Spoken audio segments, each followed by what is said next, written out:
искаме съответно да я отворим отново с двоен клик отваряне. Имаме също така и опция да изтрием таблица, ако случайно сме създали грешна такава.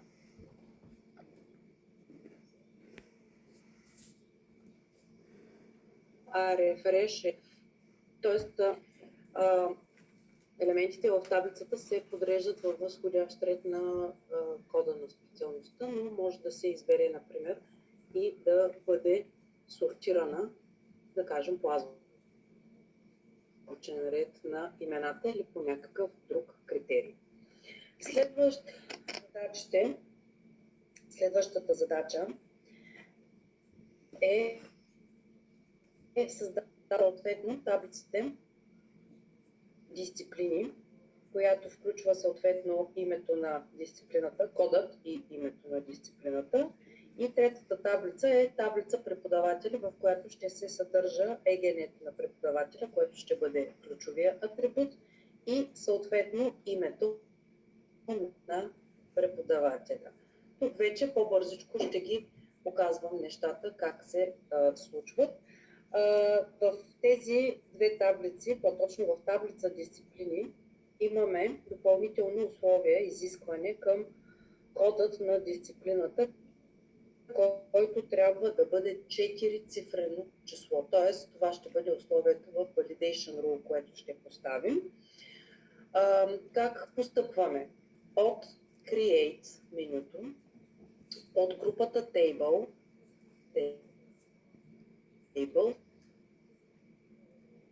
с таблици, избираме най-първата и отново ни се появява, виждате, нова таблица. Запазваме тази таблица, като зададем името дисциплини.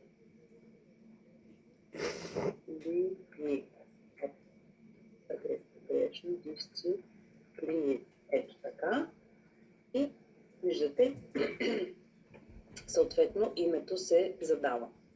След което отиваме в Design View и започваме с това, което казах, че първо трябва да направим, а именно да зададем имената на атрибутите. Първото е код G. Извинявайте. Да. Аз опитвам да сменя името от Table 1 на дисциплина, обаче нещо ми излиза като съобщение. Да, предполагам, че ви излиза като съобщение това, че ви е отворена таблицата. Първо я затворете.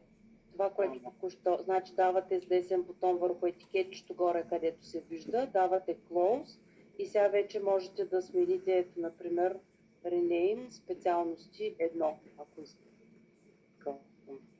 Иначе, докато е отворена таблицата, не ви разрешава да сменяте името. Така че предполагам, това е.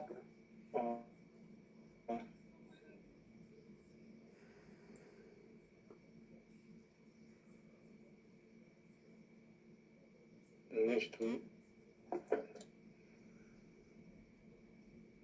Значи промяната на името става ето тук от лявото поленце, където виждате всички обекти, до които имате достъп.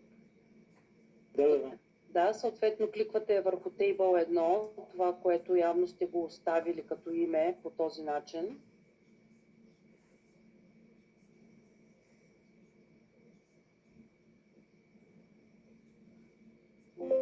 Пак ми излиза, че не съм го затворил, обаче аз съм кликнал върху него. Значи тук в това поле трябва да не виждате нищо. Ето тук трябва да ви е празно, ето така както в момента е при мене. Ето това голямото поле, основното. Да, точно това се опитвам да направя. Значи, евентуално другия проблем, който може да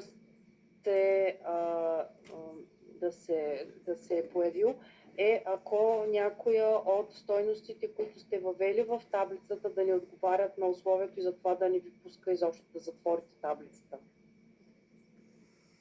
И ще отворя само специалности.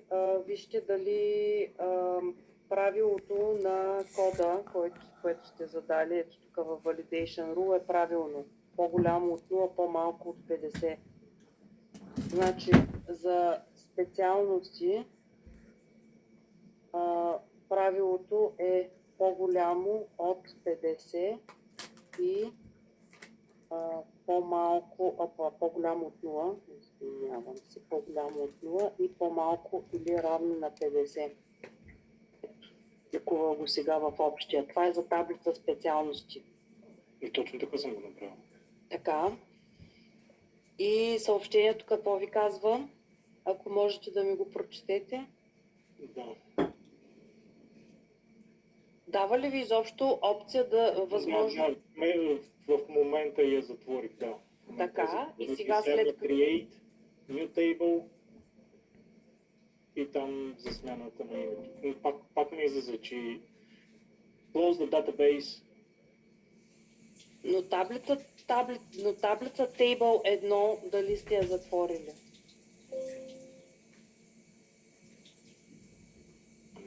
Мисля, че не съм. Ето затваряме.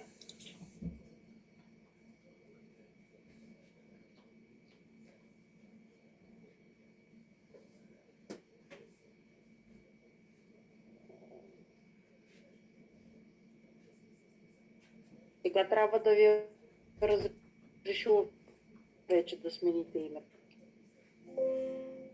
Не, явно нещо съм сбъркал друго. Както и да ще го... Не можем с сканиране на екран да. Значи следващата задача можете да, ако който работи, да направи таблица за дисциплини и да зададе двата атрибута код на дисциплината и име на дисциплината. А пък Цветомир, нали вие имате... Да, само как да шерна екрана, защото вчера не можах да... Значи дадох ви права, отдолу където е бутончето за заглушаване на едно Table 2, Table 3, нали, е по-трудно да се ориентирате коя таблица с какви данни, т.е. какви данни съдържа таблицата, ако няма, нали, смислено име. Така, отварям си таблица специалности, ето това, дисциплини, което ви казах, колкото обекта отворите, тук отгоре просто ще се появява допълнително етикетче. Кликвайки върху етикетчето, преминавате съответно между отделните етикети. Сега идвам на дисциплини, Design View. Въведох първия атрибут, код на дисциплината. Вторият атрибут е съответно име на дисциплината. Кодът на дисциплината е казано по условие, че ще бъде 4 цифрено число, т.е. байт вече няма да ни е достатъчно като размер. Избираме си типа number. Идваме тук отдолу, можем да изберем да бъде integer. Значи това беше от минус 37 000 и нещо до плюс 37 000 и нещо, така че като размер можем да запишем 4 цифрено число, т.е. от 1000 до 9999. Това са този диапазон, този интервал е допустимия. Тази стойност по подразбиране, която казах, ако я оставите, не е грешка. Просто аз казах, че мен така ми дразни, когато се въвежда и има такава стойност по подразбиране. И сега този интервал 1000, от 1000 до 9999 трябва да го опишем с съответно знаците по-голямо, по-малко и логическото и.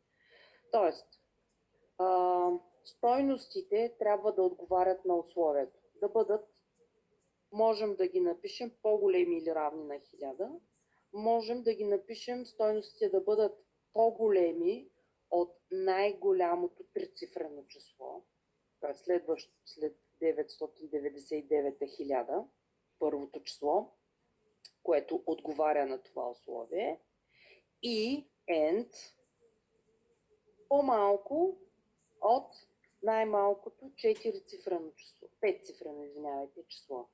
Тоест, последното число, което отговаря на условието да е по-малко от 1000, е 9999. Малко по-различен начин на задаване на условието. Пак казвам, или това, или по-голямо равно на 1000 и по-малко равно на 9999. В единия случай включваме равенството, в другия случай не го включваме, затова се различава и самото условие.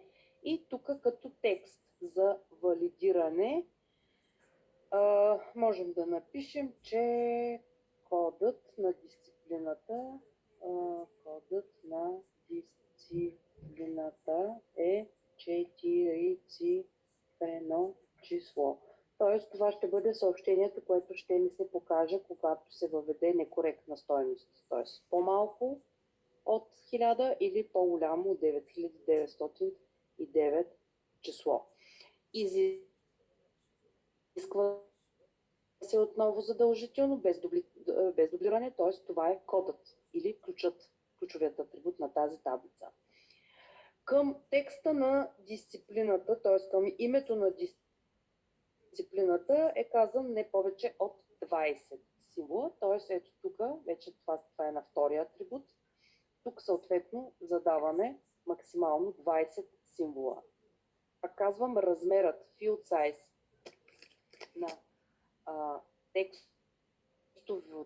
на текстовия тип, когато е зададено поле, показва максималния брой символи, който не може да бъде по-голям от 255. Видяхте преди малко, когато използвах байт като тип. Запазваме и минаваме в режим на данни, Data Sheet View.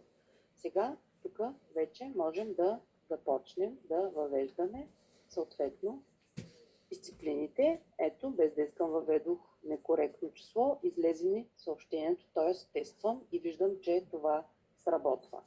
Въвеждам, да кажем, СТТ, после имаме, да кажем, английски език 1, после имаме, кажем, програмиране, имаме информатика, имаме другото математика, дисциплина, статистика, да кажем, имаме електротехника и така нататък. Значи не е задължително техника, не е задължително имената на тези дисциплини да съответстват на имена на дисциплини от висшето ви образование. Ако ви е по-лесно пък да пишете английски, немски, френски, математика, биология, химия, история и така нататък, такива. Важното е да имате поне 10 записа във всяка една от таблиците. Това отново казвам, че като изискване го поставям за това, защото във всяка база данни трябва да имаме данни. Все едно да четем от бели листи, ако нямаме данни. За това трябва да имаме данни. Така, и третата табличка, тук нещата казах, че ще се случват по-бързичко. Третата таблица, ето това е, което вие направихте. Създадохте тази таблица. Запазваме я или от дискетата, Save, или в момента, в който реша да сменя изгледа в Design View, ми излиза съответно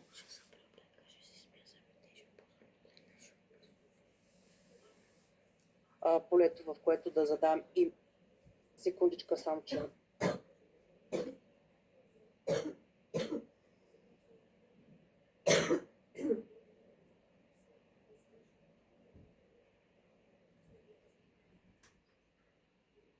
така, това ще бъде таблицата, с която ще съдържа данните за преподаватели. Така, тук ЕГН е първият атрибут и име на преподавателя, съответно вторият атрибут. Сега, тук искам за ЕГН-то да кажа няколко неща. ЕГН-то, знаете, че това е едно 10-цифрено число, което само в себе си съдържа информация. Т.е. първите 6 цифри съответстват на годината, и то двете цифри, последните 2 цифри на годината, месеца, номера на месеца и деня, в който лицето е родено, след което имаме още 4 цифри, които също си носят своя допълнителна информация, свързана с място на раждане, пол също, предпоследната цифра дали е четна или нечетна, отговаря за това какъв е пола на лицето и така нататък. По-интересното в този случай, значи говорим за цифри, за числа. По-интересното е, че лицата, родени между 2000 и 2009 година, на тези лица ЕГН-тата започват с 0. И ако зададем типа на това поле да бъде числов, тези нули в началото ще се игнорират от самия числов тип, тъй като нулите в началото са незначещи. Тоест 0,1 ще бъде трансформирано в 1, тъй като нулата като старша цифра е незначеща цифра. Затова много често ЕГН-тата се представят като символи, за да може да се за да може да се съхрани тази първа цифра 0, която е значеща в ЕГН-то. Разбира се, оттам насетне, когато се разработват наистина информационни системи, съответно се слага и допълнителен код, който пък да не допуска въвеждането на символи, не на цифри, а на символи, различни от тези на цифрите. Тоест ограничава се въвеждането на символи от 0 до 9, но символи, пак казвам, не цифри. Това няма, разбира се, да го правим сега в момента, само ще покажа, че съответно кода или ЕГН-то по-точно, ще го задам като short текст с ограничение 10 символа. Т.е. максимално 10 символа да бъдат ЕГН-то. И разбира се, предполага се, че ще се въвеждат коректни стойности, в смисъл такъв стойности, които отговарят на условието да бъдат символи само на цифри. Отново нещо, което в информационните системи на практика се прави, има по-точно един алгоритъм, чрез който се определя и коректността на ЕГН-то. Тоест, по този алгоритъм се генерира по принцип ЕГН-то на всяко лице и съответно по този алгоритъм може да се провери дали въведеното ЕГН е коректно. Задължително такива проверки, т.е. този алгоритъм се вгражда в истинските информационни системи, които се използват, например, в различни институции, тъй като ЕГН-то в много от тези институции не се явява ключов атрибут. И ако грешно се въведе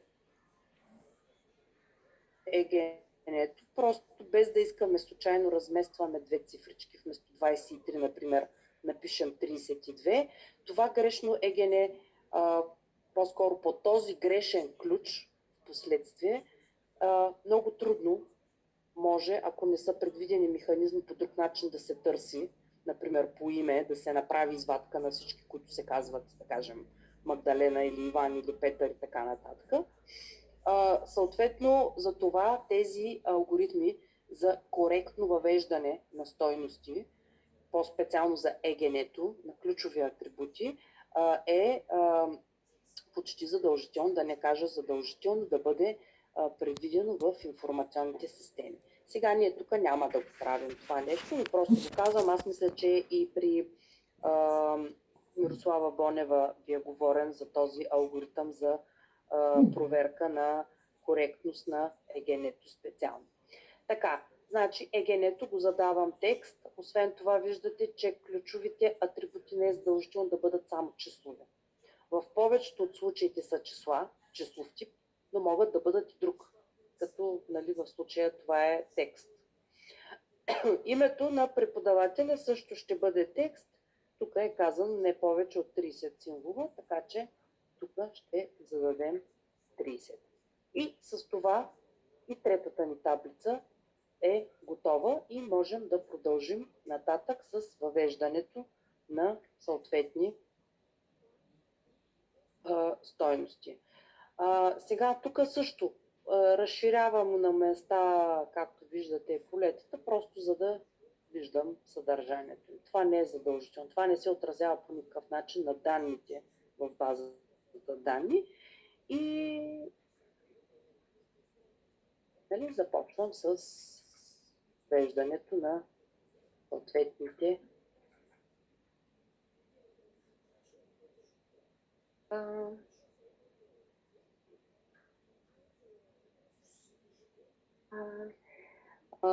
разбира се, аз така ги въвеждам, защото ме е по-лесно с еднакви цифри. Вие можете да си въведете, ако искате, и реалния генета. Не е задължително, просто някакви стойности за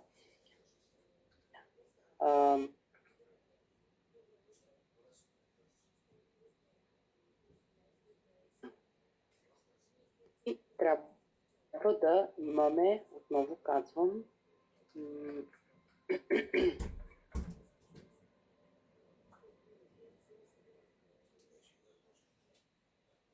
измислени са стойности.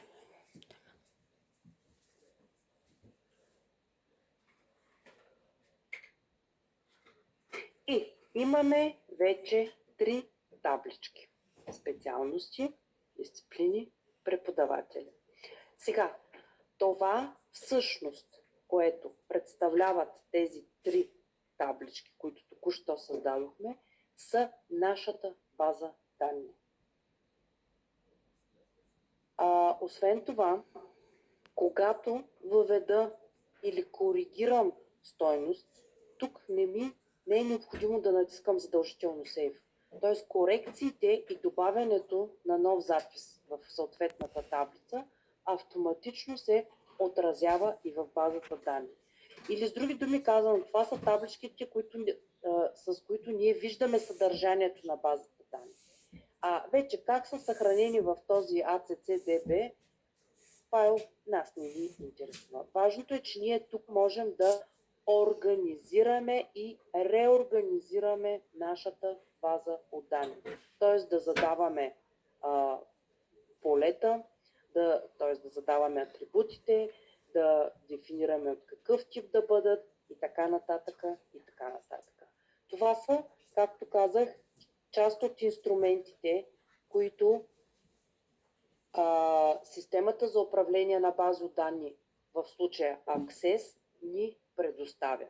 И тези основните дейности, които казах, т.е. основните действия, които казах с данните.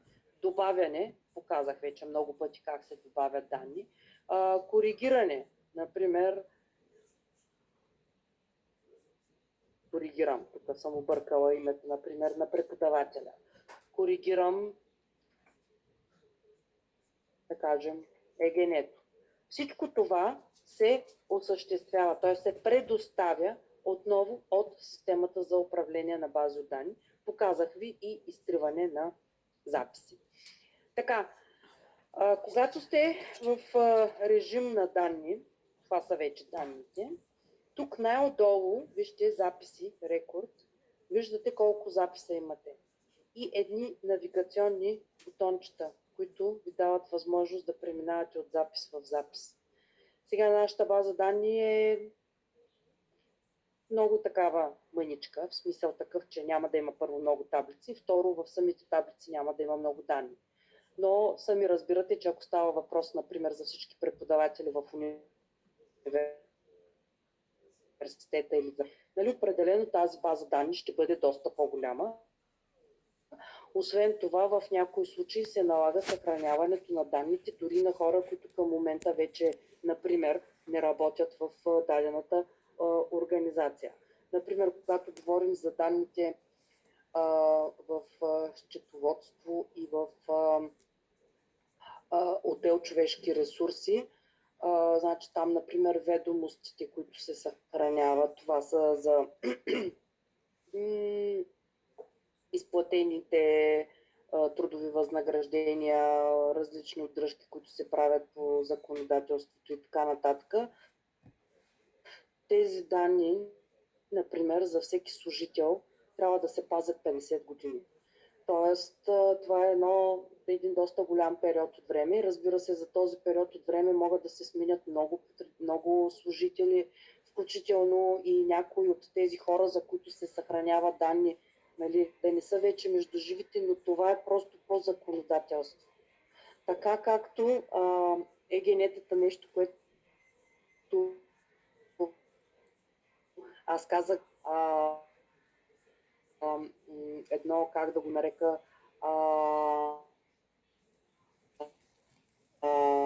кунда ще спрам. Първите 3 таблички.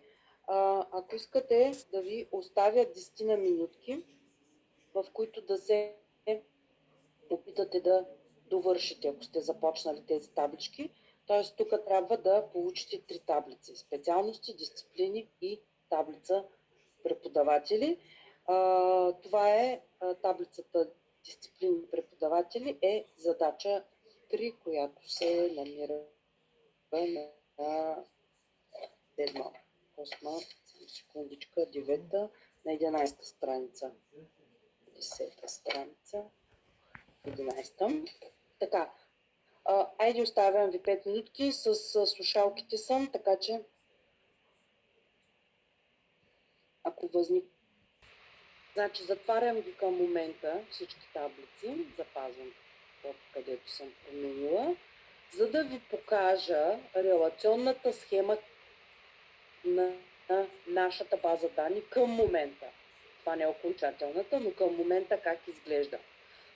Значи релационната схема се показва от менюто Database Tools, или това са инструменти на базите данни, за базата данни, и има едно бутонче Relationships или релационна схема или схеми, не съм сигурна точно как беше преведено на български.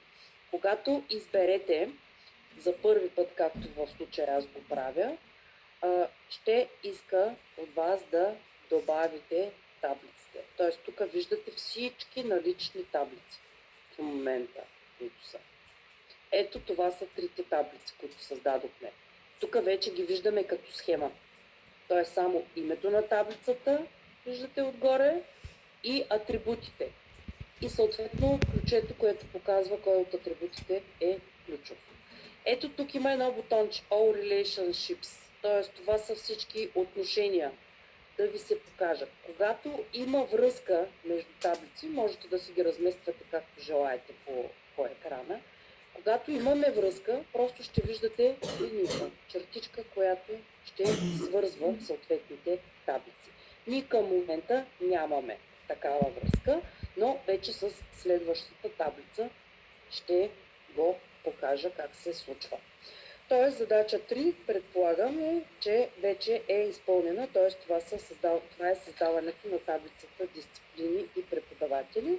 Задача 4 също, паралелно с задачите, изпълнението на задача 3 направим. Задача 4 е да се въведат данни в 3 таблици, които създадохме, и стигаме до използването на lookup полетата. Това е точка 5.7 от упражнение 2. Все още работя по ръководството на упражнение 2. Задача 5 гласи следното. Да се създаде таблица студент, която съдържа данните или идентифицира данните на студентите и съответно, само секундичка, завършвам чувата. В таблица студент има следните атрибути. Факултетен номер на студента, име на студента, специалност, като тук се използва номенклатурата на специалностите, курс и форма на обучение. Тоест, започвам така. Няма да ви прекъсвам, обаче се опитвам да си въведа данните в таблица дисциплини и така и не ми се получава. Постоянно ми дава текста, който е за проверка. Кажете ми какъв е само текста за проверка. По всяка вероятност сте допуснали някъде грешка в самото условие. Първо за коя таблица говорим? Таблица дисциплини. Така, там където трябва да е 4 цифрено числото. Да, да. Така, за таблица дисциплини какъв е текста за проверка? Кодът на дисциплината е 4-цифрено число. Така, Това но не бива текст. какво сте записали като условие? Значи може Правило. да, като правило. По-голямо от 999 и по-малко от 1000. Има ли такова число? О, Боже. Извинявам. 10 000 трябва да е една нуличка. Да, Значи да, нуличките, да. понеже преди малко казах, че когато е в старшия, т.е. е пред всички цифри, най-вляво нулата е незначеща, но най-вдясно е много значеща. Да. Особено ако е измерение на нещо, което искаме да е повече и повече и повече. Просто те написали с една нуличка по-малко. Да. Тоест най-малкото 5 цифрено число, което е 10 000. Да. И сега вече нещата ще са окей. Добре, благодаря, извинявам се. Да, нищо, няма проблем. Затова съм тук и затова толкова подробно и така, и даже ви карам и самички да се опитате да го направите, за да може такива моменти, които в които неволни грешки сте допуснали, съответно да помогна. Значи, започвам с таблица студенти. Задавам името на таблицата. Минавам в режим дизайн и първото нещо, което ще направя е да въведа имената на атрибутите. Значи имаме факултетен номер, първият атрибут, име, ще сложа в съка, да е ясно, че става въпрос за името на студента, специалност, курс,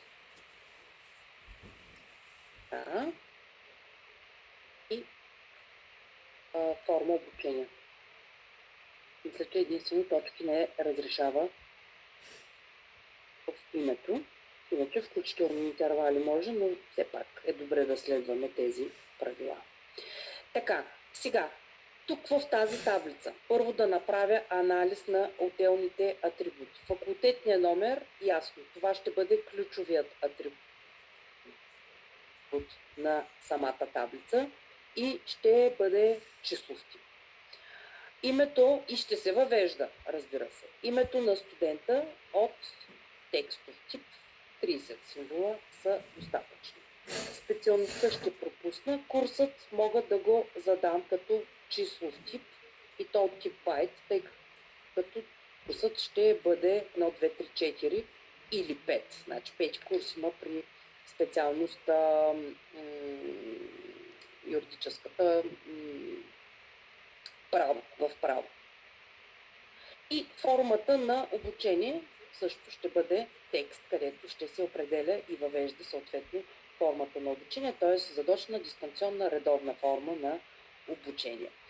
Сега, тук при специалността, даже в условието на задачата е казано код на специалността. Код на специалността, всъщност по кода на специалността трябва да се направи връзка с ето тази таблица специалности, която маркирах тук в обектите. И да се извлекат тези стойности, които да се предложат като избираеми и съответно, когато потребителя кликне, т.е. избере една от тези специалности, тук ще се запише съответно кода на специалността. Тоест, когато стигнем до таблица, затова и последователността на създаването на таблиците трябва да е такава, каквато следвам сега в момента. Защото тук в таблица студенти е необходимо да вземем данни от друга таблица.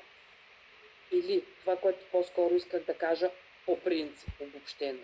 Когато имаме елемент от една таблица, стойност, атрибут от една таблица, чието стойности вече са записани в друга таблица, т.е. отделени са в самостоятелна таблица, то тогава задължително трябва да направим тази връзка. И това е, което и като характеристики, като качества базата данни предлагат, а именно, че нямаме повтаряне на данни. Тоест, защо в таблица специалности да имаме специалности, после тук отново да въвеждаме специалностите. Така, когато използваме кода за връзка към другата таблица, всъщност това, което и в началото, като теория, което припомних, нали, проиграх, взимаме кода, отиваме до другата таблица, т.е. не ни, Access го прави, взима кода, отива в другата таблица, търси съответно кода, намира кода, извлича името на специалността и ни го показва в това поленце. Това е идеята на връзката между отделните таблици. Т.е. да използваме данни, които вече съществуват в други таблици от тази база от данни, от същата база от данни. Освен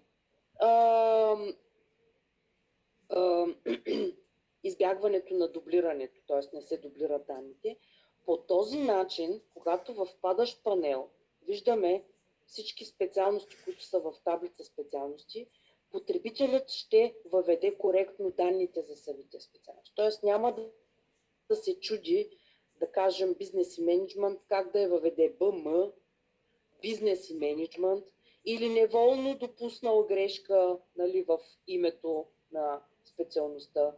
Дали да я пише с главни букви, с малки букви, с комбинация малки, големи букви и така нататък. Общо взето текста е един от елементите на базата данни. Май го казах това нещо. Не помня вече при вас ли беше или вчера го казах. Но текът т.е. последователността от символи или символните низове, както още се наричат от програмистка гледна точка, са трудни за анализиране. И за това, например, и в тестовете, които ви дава миналия семестър като изпит и сега в този семестър ще имате, между другото, повече свободни въпроси. Затова свободните въпроси ги проверяваме ръчно. Защото аз мога да заложа някакъв шаблон, който да ми проверява, нали, самата система, но ето, както казах преди малко, дали сте написали БМ или бизнес и менеджмент, или по някакъв начин сте биза и менедж, нали, сте направили съкръщение, като смисъл, като информация едно и също за мене в този случай. Но системата няма да го отчете като правилно. Може би единствено при тестове, които проверяват езикови знания. Т.е. да напишете правилно дадена дума, да използвате правилно дадена дума в текст, нали, било то за проверка български, английски или някакъв друг чужд език. Нали, тогава може да се залагат шаблони на текста, където наистина задължително трябва това да се изпише. Но когато става въпрос за свободен текст, нали, аз трябва да прочета какво сте написали, за да го приема за вярно. Така, връщам се на нашия атрибут специалност. Тук ще използваме вече това последното, което казах, lookup wizard. Тоест това е lookup поле или съветник на справки, ако не се лъжа, така беше преведено в българския. Запомняте, че е най-последното в този списък от типовете. Съответно, избираме тук специално за специалност полето да бъде lookup wizard. Съответно, тук вече ще минем през една последователност от диалогови прозорци, с които да зададем какво искаме точно да се получи като резултат. Тоест, показвам ви, казах, че много от нещата ще ви ги покажа по най-лесния начин, как да ги направите. От този първи прозорец избираме, т.е. можем да изберем, първата опция е да се търси поле в друга таблица. Т.е. да се вземе стойност на поле от друга таблица. Втората опция дава възможност вие да въведете стойности, от които да се избира. Втората опция ще направим за следващите за курси за форма на обучение. Сега да покажа как става връзката с таблица. Т.е. ще вземем поле от друга, стойността на поле от друга таблица в базата данни. Остава по подразбиране първата опция. Даваме Next. Тук съответно избираме от коя таблица ще взимаме тези данни. Това е таблица специалности, тъй като в това поле, значи внимавайте и тук, това поле име на специалност, което искам да виждам името на специалността, се намира в таблица специалности. След което задаваме Next. Тук в лявото поле се виждат всички атрибути в съответната таблица. Съответно тук са два. Код на специалност и име на специалност. Тези атрибути, които прехвърлям в дясното поле, техните стойности ще виждаме в този падащ панел, за който говорих. Аз съответно прехвърлям името на специалността, за да може в това поле да не виждам някаква последователност от цифри, които са кодовете на специалностите, а да виждам имената, т.е. БМ, има, както ги бях въвела в таблица специалности. Компютърни науки, софтуерно инженерство и така нататък. Т.е. да виждам имената, а не кода. Всяка специалност, между другото, и в университета, в нашата номенклатура, всяка специалност също си има код. Даже не съм сигурна дали специалностите редовна, задочна и дистанционна форма на обучение не са с различни, май не са. По същия начин и всяка дисциплина също си има код. Преподавателите също в нашата база данни си имат такива едни служебни кодове. Аз включително не знам моя код и не ме интересува. Тъй като аз се авторизирам, като например вляза с потребителско име и парола в тази система. Но тези кодове, вместо да ви се показва, например, вие каква специалност, аз съм специалност 37. Нищо не говори 37. Но като кажете бизнес менеджмент, като кажете публична администрация, това вече говори нещо. За това прехвърлям тук в дясното поле името, само името на специалността. Но в действителност, пак казвам, връзката ще се осъществи по кода. Така, давам Next, пропускам, тук няма да коментирам. И ето какво се получава. Това е предпоследния прозорец, но може тук вече да натиснем Finish. Тук виждате списъкът. Т.е. това, което към момента има в таблица специалности. И този списък ще го виждате всъщност и в този падащ панел, за който говорих. Давам Finish и следващото съобщение е това, че е създадена връзка в релационната схема, в релационния модел. И дали да бъде запазена. Разбира се, казваме Yes. Затова, защото в крайна сметка това го използвахме точно за това. И преди да покажа как изглеждат нещата, ето. Как изглежда вече и връзката. Ето. Даже по-скоро ето така е правилно да го направя. Значи специалност е свързана с таблица специалност. Или, с други думи казано, тук в таблица студенти специалността ще се избира от тази таблица и ще става част от тази таблица. И тук връзката е по код. Тоест това, че ние в таблица студенти ще виждаме името на специалността, в действителност Access ни показва това име, защото е направил връзка по кода на специалността. Ето как се променя, малко по малко ще получи и крайния си вид, съответно нашата релационна схема. Затварям за сега.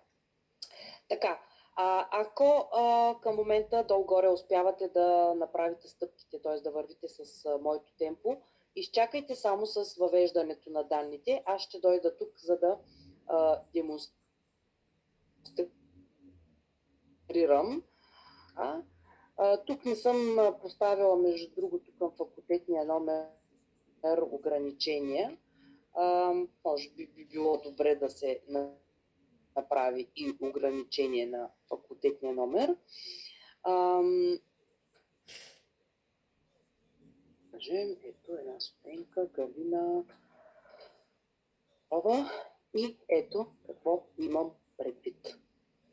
Това е таблицата, т.е. това е списъкът с специалностите. И точно тук, вместо да виждам кодовете, аз виждам имената на специалностите, защото име на специалност прехвърли там в онова поле.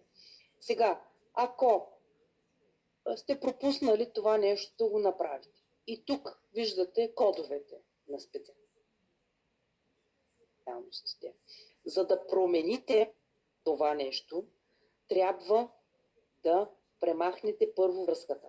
Тоест, след като специалност, полето специалност от студент ми е свързано с таблица специалност, тук повече няма да ме пусне да използвам Lookup Wizard.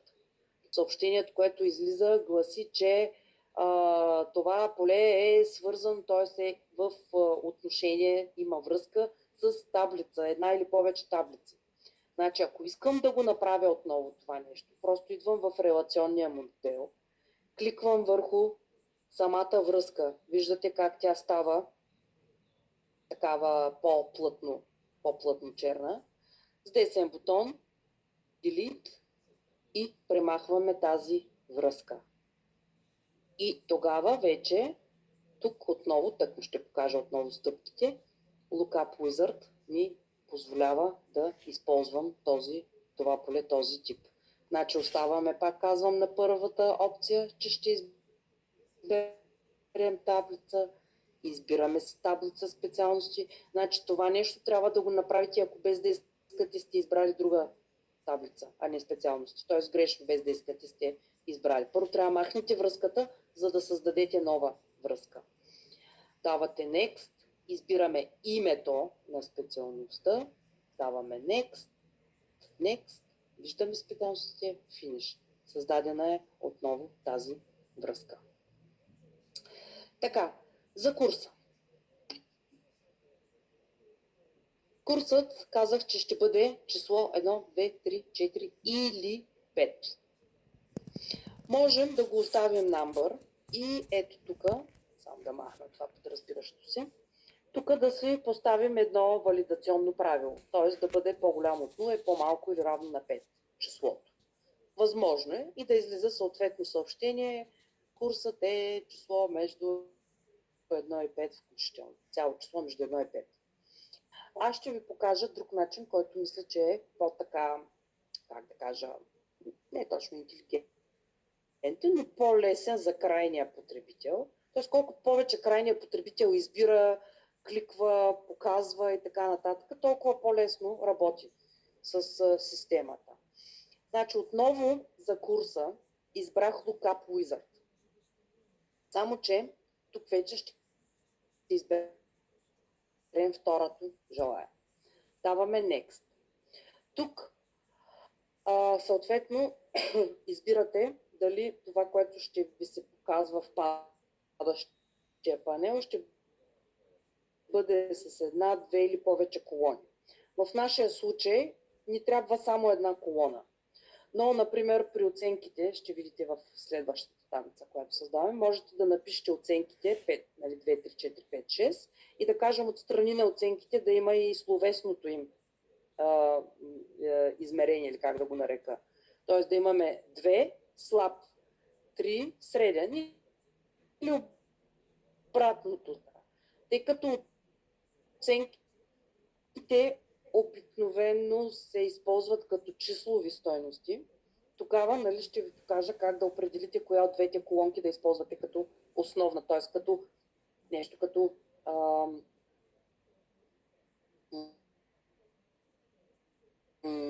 основна, по която да се идентифицира съответно каква стойност има в това поле.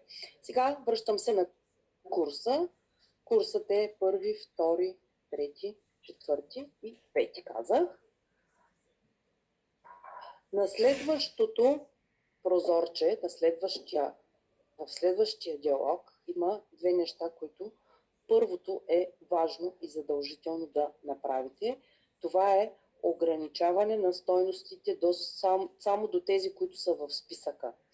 Тъй като в тези полета можете да пишете и директно от клавиатурата. Тоест не е задължително да използвате падащия панел.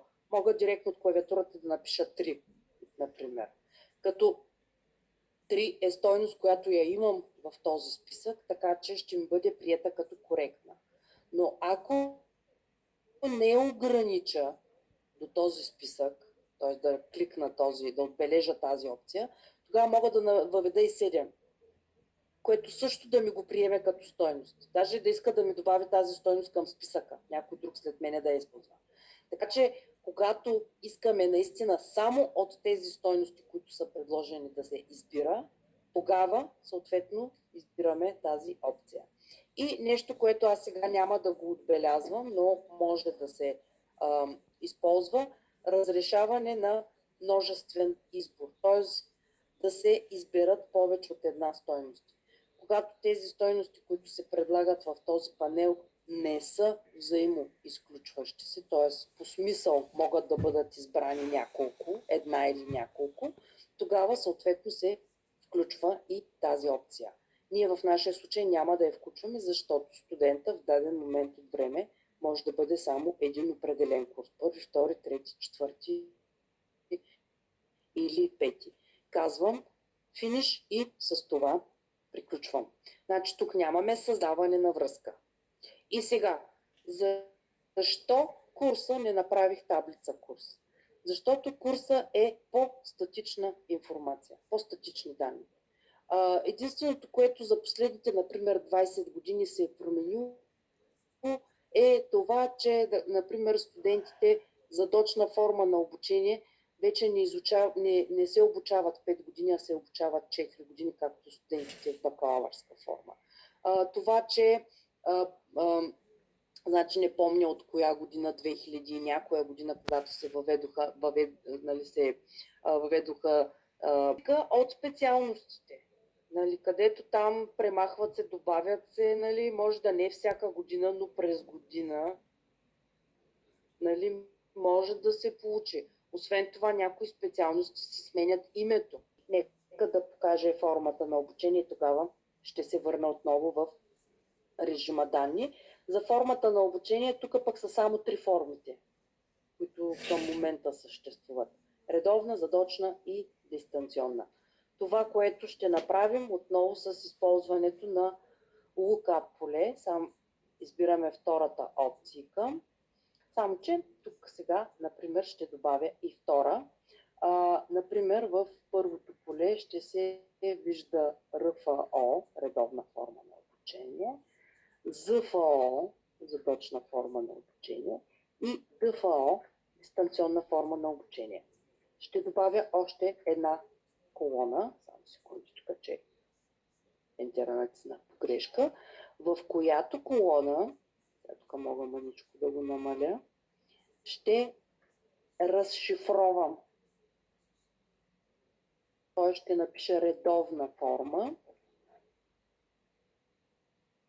Да си разчистя малко, че не стигам до клавиатурата. Редовна форма. Следващото е задочна. Задочна. И дистанционна форма. Значи тук увеличаването на тези колонки се отразява и върху панелчето, което ще виждаме. Давам Next. Сега, когато имаме повече от една колона, това, което иска Access да окажем тук, е да се избере ред.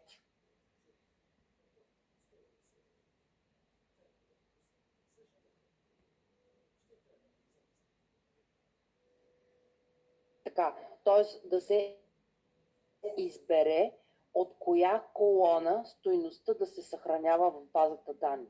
Разбирате ли? Коя колона да бъде съхранена в полето форма обучение. Тъй като тук имаме повече такива, значи аз ще искам първата колона, където е РФО, ДФО, ЗФО, тя да се съхранява. Тоест по код, например, т.е. по съвпадение РФО, ЗФО, ДФО, може да се проверява дали студента е редовна, задочна или дистанционна форма. Така че оставям първата колона. Тук отново ограничаваме само достойностите в списъка и отново нямаме multiple values, т.е. множествен избор. Запазвам и идвам в ето този формат. Тук на курса, че аз го махнах. Просто е останало от предното тази нуличка, сега ще се... Така, значи, избираме специалност, избираме курс, ето как изглежда падащия панел с двете колонки. RFO, ZFO, DFO и съответно разшифроването какво означава. И понеже избрах първата колонка, т.е. съкратеното RFO, ZFO, DFO, затова сега като избера нея ще виждам съответно и в полето форма на обучение. Така, и по този начин продаваме нататък с веждането на съответно. Тук ще изберем това. Така. И продължаваме. Ще зададем един студент.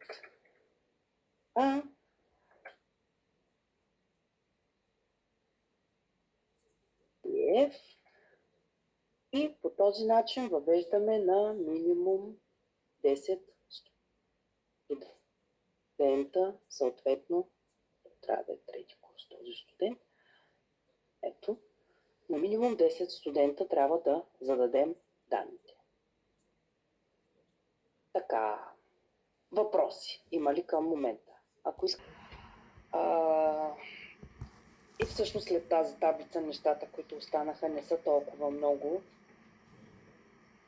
и не са според мен толкова така по-обемисти като таблиците. Така, приключихме с студентите, за сега затварям и стигам до задача 6, която е, нали, съответно, това е в значи 10, 11, 12, 13, 14, 15, 16 на 17 страница се намира тази задача.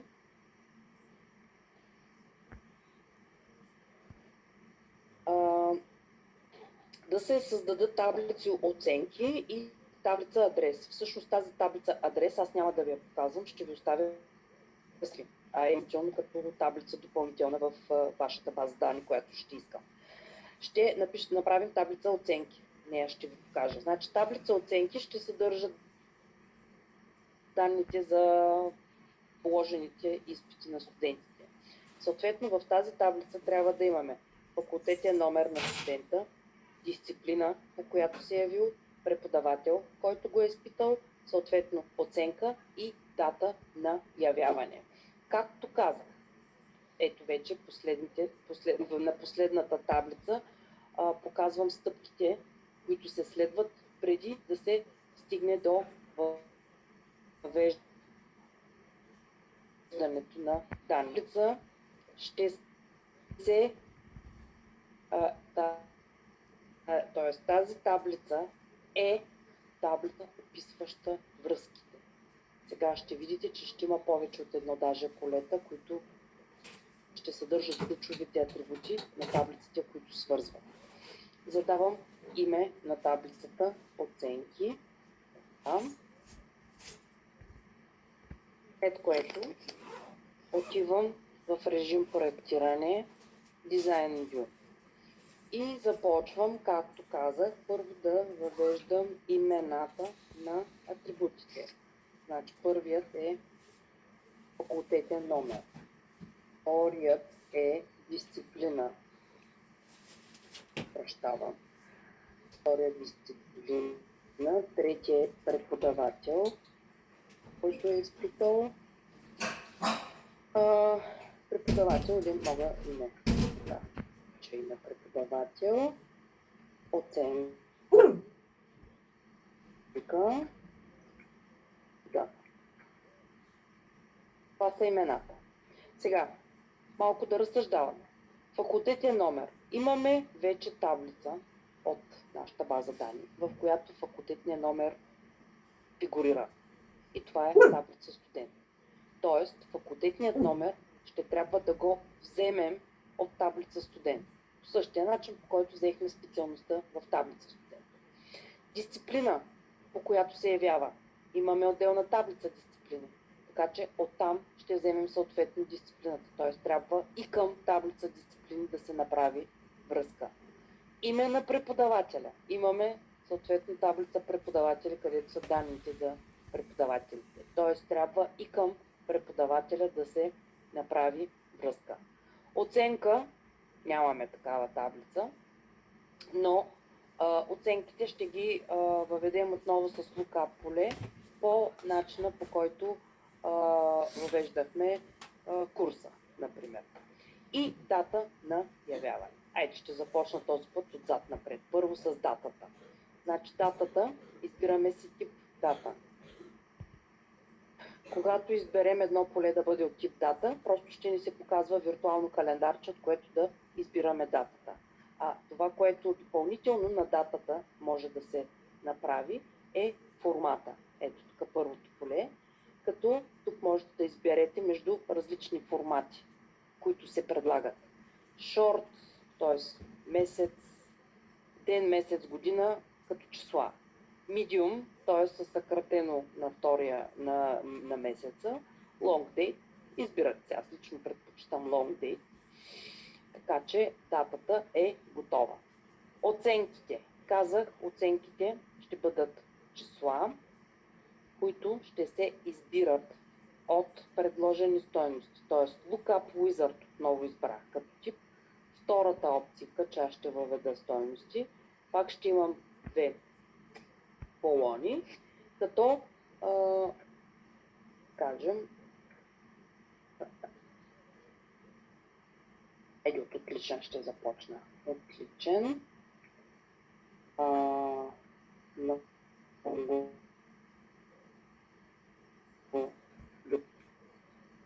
Среден.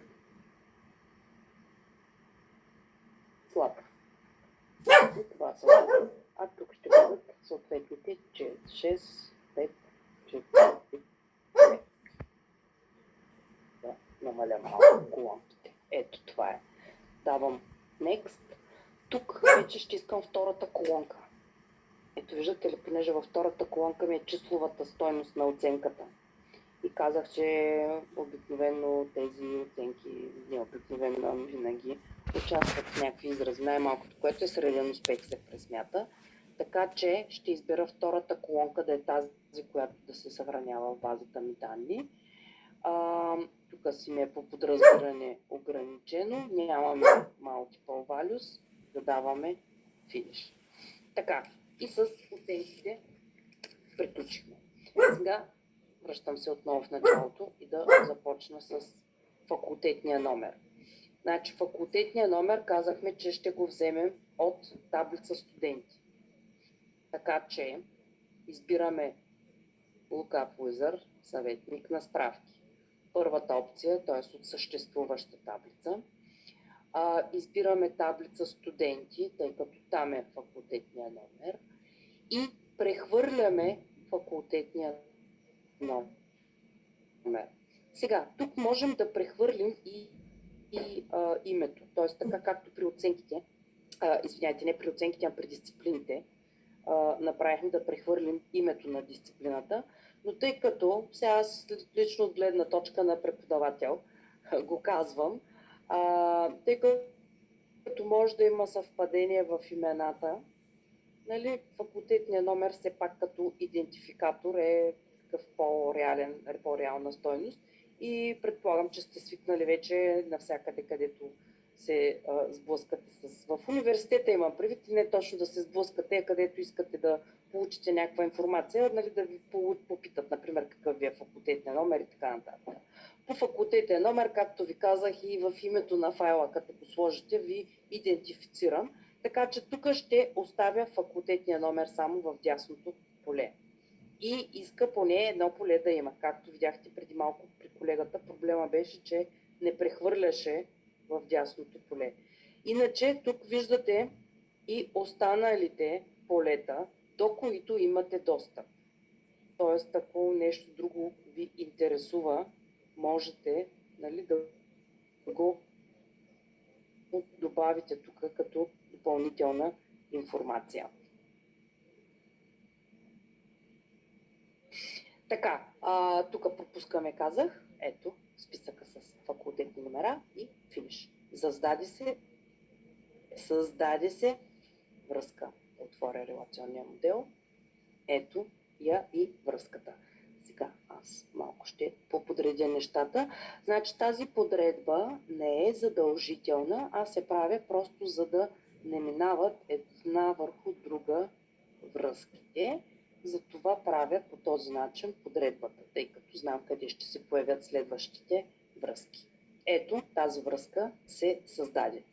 Така, връщам се в таблица оценки и следва дисциплините. Значи дисциплините са тук, трябва по техния код да направим, т.е. кода беше число, lookup wizard, отново от същия. Тук обаче ще прехвърля името.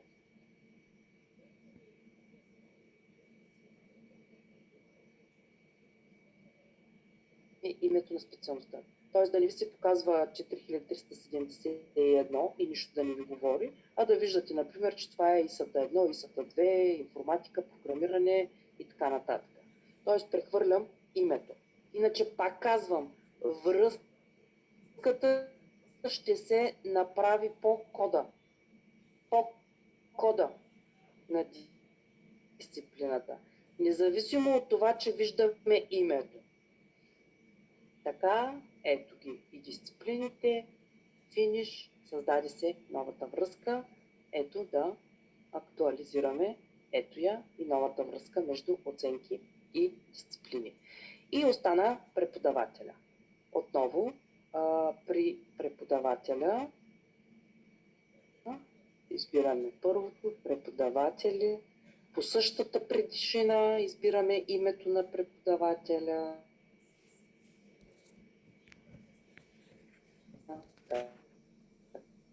Така, ето и как изглежда. Това е вече крайния формат на съответно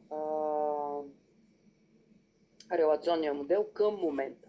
При вас, пак казвам, трябва да се появи, т.е. трябва да имате още една табличка адрес, която съдържа адреса на студентите. Там съответно ще се направи по факултетен номер връзка с таблица адрес. Той ще има факултетния допълнително в условието, а адресът ще го окажа, че го разделям на град и адрес ще има 3 колони. Факултетен номер, град, т.е. град,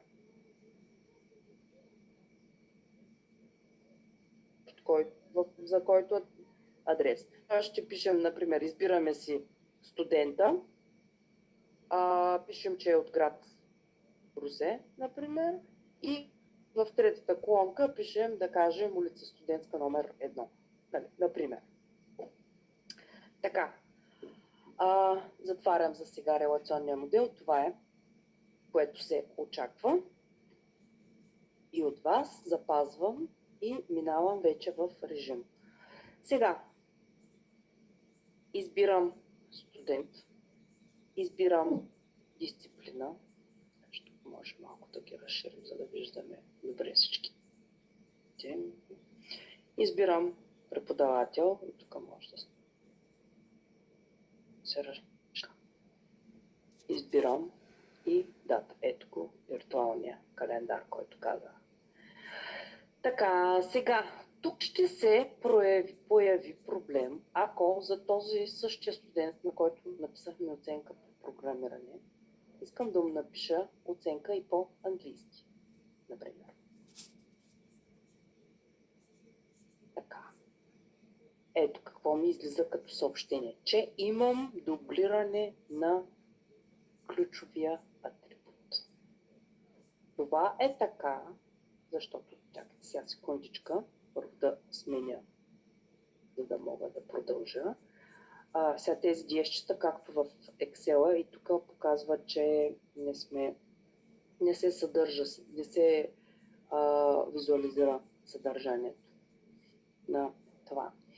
Значи това е така, защото вижте какво сме задали в таблица оценки. Факултетният номер да бъде ключов, което в случая не е правилно. Защото когато зададем в таблица оценки факултетният номер да бъде ключ, това означава, че един студент не може да има втора оценка по каквато и да е дисциплина, което не е така.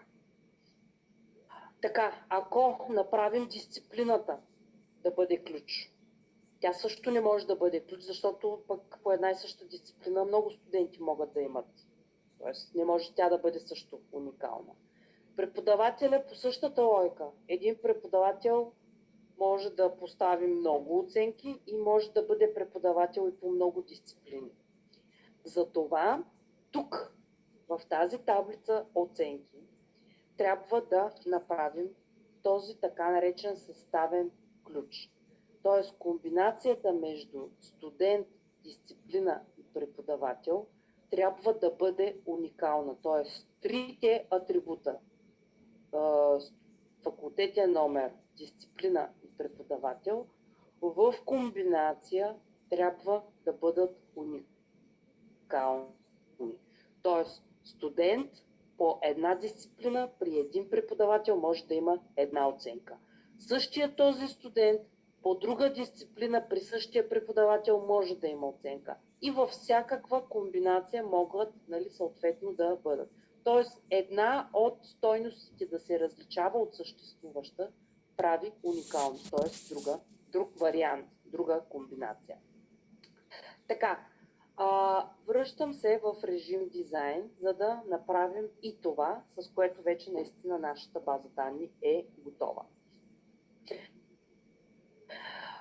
Най-лесният начин е маркираме трите първи реда. Просто защото в момента при нас са така, 3 последователни реда. Ако обаче не са последователни, тогава ще трябва да използваме клавишът Ctrl от клавиатурата. Задържам клавишът Ctrl и ето сега съм маркирала първия и третия ред. След като маркираме, пак ще се маркирам по лесния начин, след като маркираме първите 3 реда, които всъщност са първите 3 атрибута, които ще участват в този съставен ключ, тогава натискаме ключето.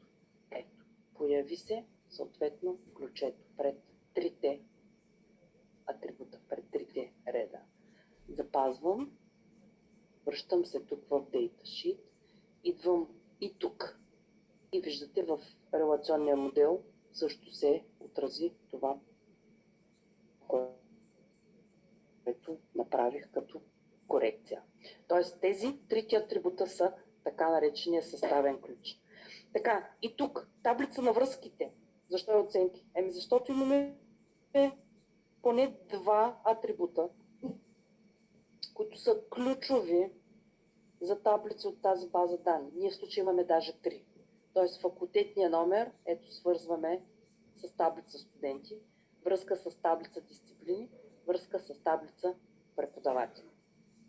Затова това е таблицата на връзките.